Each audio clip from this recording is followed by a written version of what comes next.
Partie a priori équilibrée entre Nice 11e et Lorient 14e. Un point seulement sépare les deux formations. Si l'une des deux équipes parvient à s'imposer ce soir à l'Alliance Riviera, elle pourrait avoisiner la première partie du classement.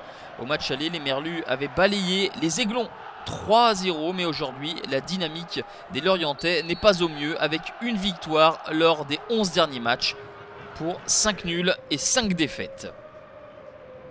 Les Niçois sont privés de Dario Zvitanic ainsi que de Bozetti, blessé la semaine dernière à Saint-Etienne et qui devra sans doute rater la fin de saison.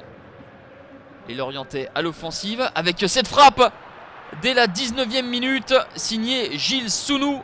Le premier but de la saison pour l'ancien Gunners qui vient cueillir à froid des Niçois inoffensifs jusqu'alors.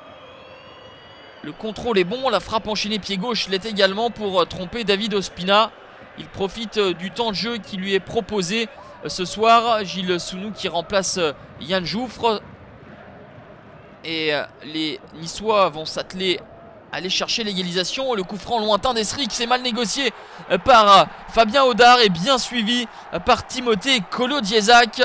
Un but partout, 10 minutes après l'ouverture du score des Merlus. Le coup franc flottant d'Esric est compliqué à négocier pour Fabien Audard.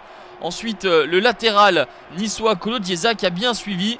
Il avait marqué son premier but lors de la dernière au Stade du Ray. Il marque ici son premier but à l'Alliance Riviera. Les inquiétudes de Christian Gourcuff car au fil des minutes, les Lorientais déroulent et une nouvelle fois, c'est Timothée Kolo-Diezac qui s'illustre au terme de ce beau mouvement. Cette fois-ci, Fabien Audard est irréprochable. Un but partout à la mi-temps.